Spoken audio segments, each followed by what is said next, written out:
Continuamos ahora con lo que es el oclusión intestinal, un poco de definiciones, ¿no? Hablar de oclusión intestinal es hablar de lo que es el hilio mecánico y el hilio adinámico o hilio paralítico, ¿no? ¿Qué será el hilio mecánico? Es cuando hay un obstáculo real, ¿no? Pueden ser pólipos, impactaciones fecales o lesiones intrínsecas a nivel intestinal, pueden ser atresias, estenosis, ¿no? O compresiones extrínsecas como bridas y adherencias o hernias, es decir, hay una obstrucción real a nivel del tránsito intestinal. Y el hilio adinámico pues tiene un concepto más fisiológico, es cuando se alteran los músculos o la inervación intestinal. Esto ya puede ser por fármacos, por alguna infiltración maligna a nivel de los plexos, por ejemplo la amiloidosis, la diabetes mellitus, pacientes encamados, trastornos neurológicos afectan estos plexos mientéricos, estos músculos de la pared intestinal, es decir, es algo más fisiológico el hilio adinámico o paralítico.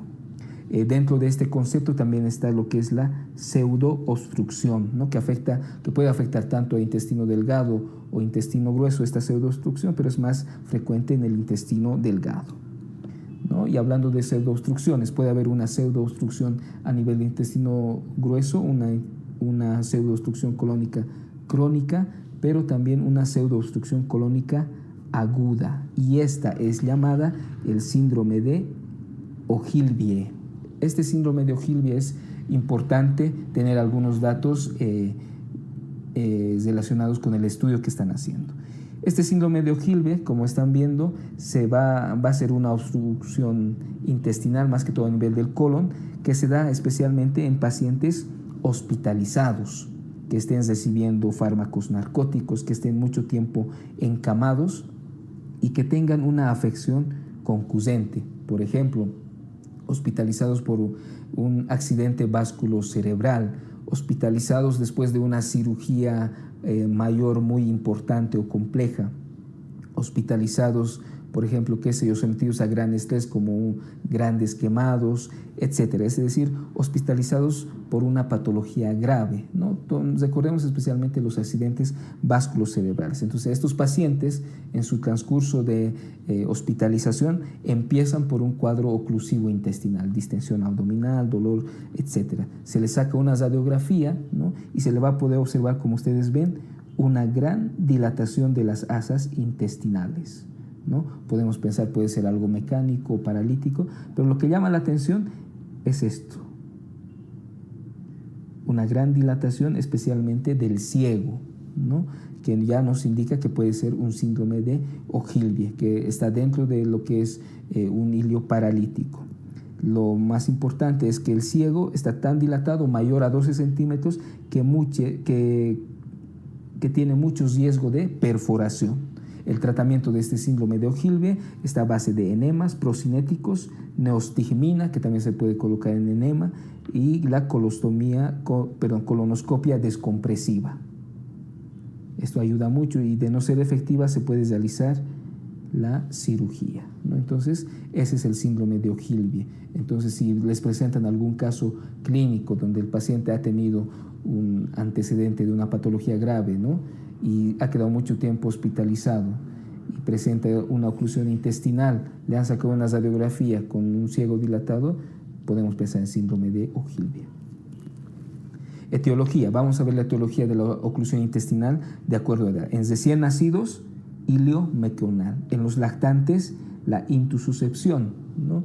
Y en los adultos, generalmente en los adultos que sí se han hecho operar, tienen antecedentes de una cirugía previa, la primera causa va a ser las bridas y adherencias y como segunda causa las hernias encarceladas.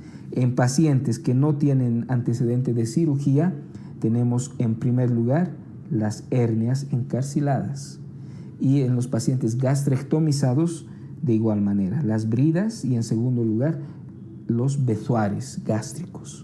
Y en los mayores de 50 años, ¿qué tenemos que pensar en un anciano que venga por una oclusión intestinal? Lo primero, cáncer, una neoplasia a nivel de colon sigmoides, ¿no? Y en segundo lugar, un vólvulo, ¿no? Entonces vean esas diferencias, les decía, nacido, lactantes, adultos y ancianos. fisiopatológicamente, ¿qué es lo que sucede, ¿no? Tenemos aquí en este lugar la obstrucción, ¿ya? Puede ser un cáncer, puede ser algo mecánico, ¿no? Que esté afectando. Generalmente las asas intestinales que están por arriba se empiezan a dilatar y se va acumulando ahí secreción, alimento, y van a formar esto niveles, ¿no? Niveles hidroaéreos. Y bueno, esta distensión va a progresar a nivel del colon. Esto va a empezar a comprometer la circulación de la pared intestinal afectada, que luego se necrosa, se perfora y puede causar por último peritonitis, ¿no? Esa vendría a ser la fisiopatología de esta obstrucción intestinal. Cuadro clínico, ¿cómo viene el paciente? Especialmente con un dolor abdominal tipo cólico, con distensión abdominal, ¿no? No va a haber expulsión de gases y heces, esto puede ser ya de varios días, ¿no? Y algo importante, que estas obstrucciones intestinales, ¿no? Por esa fisiopatología, acúmulo de secreciones, distensión, puede llegar a causar deshidratación y algunas alteraciones electrolíticas como hipoglucemia, hipopotasemia, que es lo más frecuente, ¿no? Hiponatremia. Y vale destacar que la deshidratación que se ha generado puede llegar a oliguria, hemoconcentración y producir un fallo renal agudo pre-renal, ¿no? Entonces, miren cómo una oclusión intestinal ya nos puede afectar otros órganos, especialmente lo que es el riñón. Y bueno, el vómito es muy importante considerarlo en estos cuadros oclusivos. ¿Por qué? Porque en una obstrucción alta, por ejemplo, los vómitos van a ser precoces, pueden ser más abundantes, pueden ser biliosos, ¿no? Y generalmente causan mucha alteración hidroelectrolítica en obstrucciones altas. Ejemplo, obstrucciones de intestino delgado a nivel de duodeno y ayuno, por ejemplo, ¿no? Y estas alteraciones hidroelectrolíticas llevan al final a una alcalosis metabólica, ¿no? Claro, porque con los vómitos se va perdiendo mucho ácido, entonces lo que causaría la alcalosis metabólica. Y en las obstrucciones intestinales bajas, ¿ya? No va a haber muchos cambios hidroelectrolíticos y los vómitos van a ser especialmente vómitos fecaloideos y tardíos, ¿no? Generalmente. Y en estas obstrucciones bajas, si tenemos ahí la obstrucción, ¿no? A nivel de colon, por ejemplo, va a haber una primera fase donde va a haber mucho peristaltismo intestinal. Ese peristaltismo es para qué? Es como defensa. Ese peristaltismo quiere romper la obstrucción, ¿no? Pero hay una segunda fase donde ya ese peristaltismo calma y ya se produce la parálisis intestinal, ¿no? Son las dos fases. La primera fase de hiperperistaltismo es donde auscultamos nosotros ruidos metálicos, ¿no? Y en la segunda fase ya hay la parálisis intestinal, ¿no? El hilio respectivo. Y al tacto rectal, ¿nos sirve el tacto rectal? Sí. ¿Para qué? Para poder encontrar fecalomas, impactación fecal o algún tumor o algún sangrado, ¿no? Entonces vemos el dolor abdominal, la distensión abdominal que puede causar un fallo renal, pre-renal, ¿no? Y las características de los vómitos también nos ayudan, al igual que el tacto rectal. El diagnóstico es muy importante, la clínica, ¿no? Todos los síntomas anteriormente dichos, y nos puede ayudar también una radiografía. ¿Qué es lo que vamos a poder observar en la radiografía?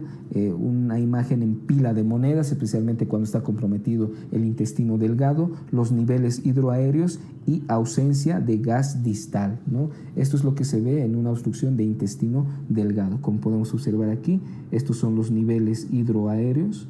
Ven aquí estas imágenes, ¿no? En pila de monedas, que son solamente la imagen que forman las válvulas conniventes del intestino delgado.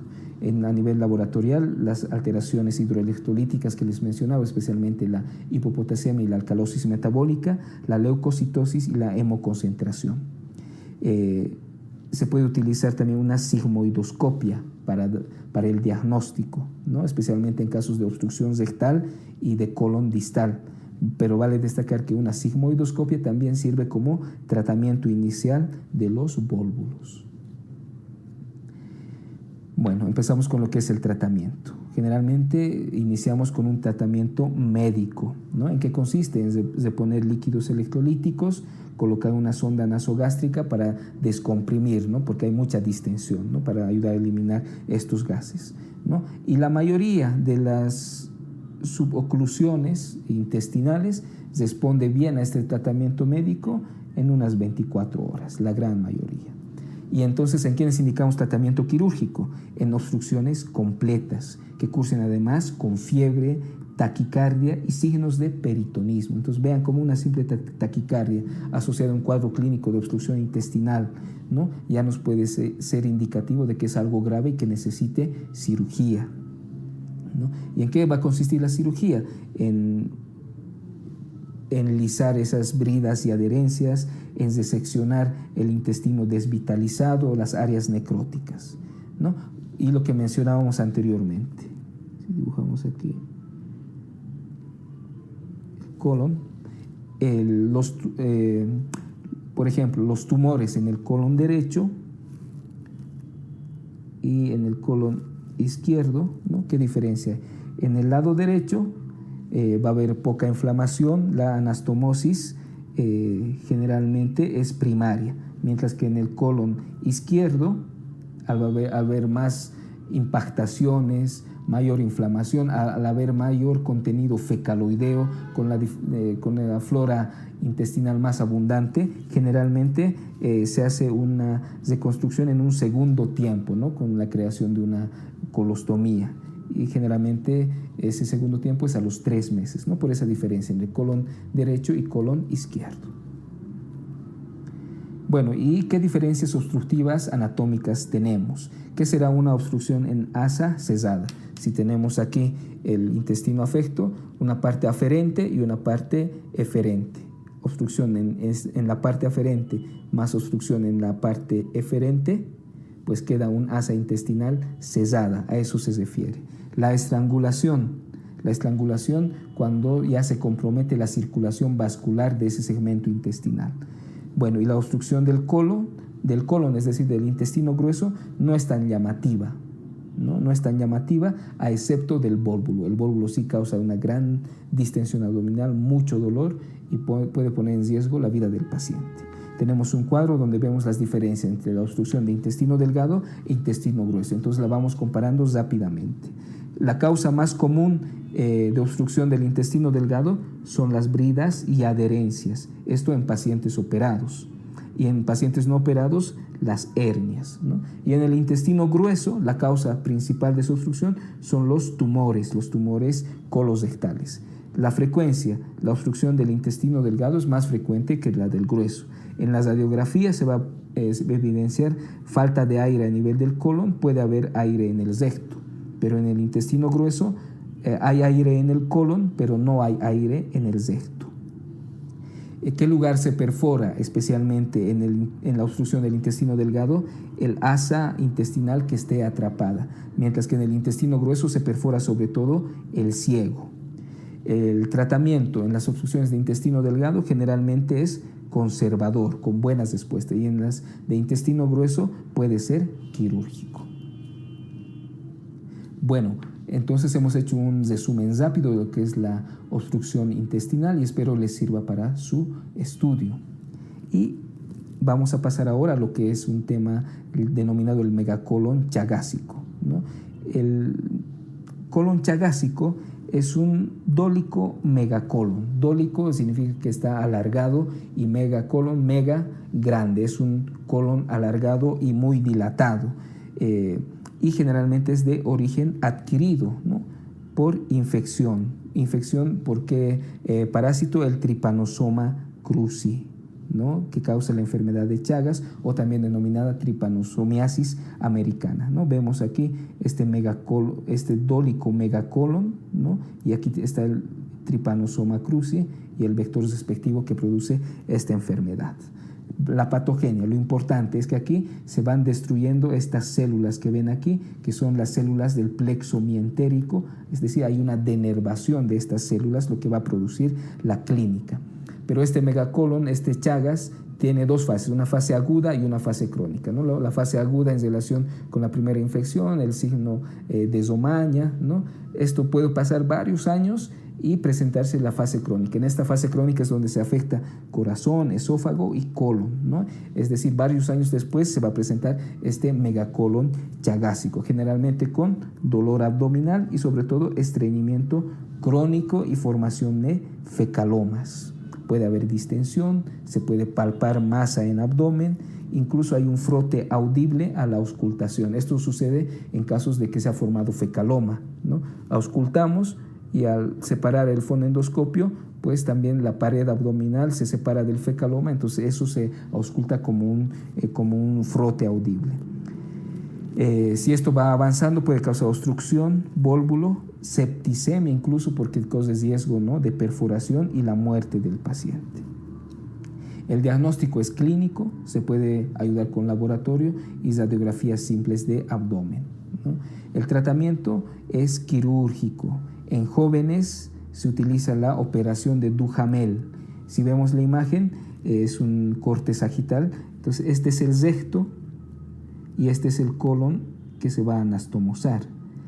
La operación de Duhamel consiste en dejar el recto donde está y por la parte posterior anastomosar el colon o el intestino que se ha dejado, ¿no? Entonces, es que esto a los pacientes jóvenes les permite tener todavía una buena continencia del esfínter anal. Y en ancianos, pues se puede hacer generalmente la resección del colon afecto más una resección anterior baja, pero hay más riesgo de recidiva y genera impacto en la esfera sexual, ¿no? Pero ya como son ancianos, pues son más tolerables estas complicaciones. ¿Qué hacemos si hay recidiva de este megacolon chagásico o en un megacolon completo, ¿no?, que tiene y los pacientes tienen todavía riesgo quirúrgico bajo? Podemos hacer una colectomía total con una ilio-recto-anastomosis, es decir, ya anastomosamos el intestino delgado al recto, ¿no? Entonces, son los aspectos más importantes de este megacolon chagásico y espero les sirva para su estudio.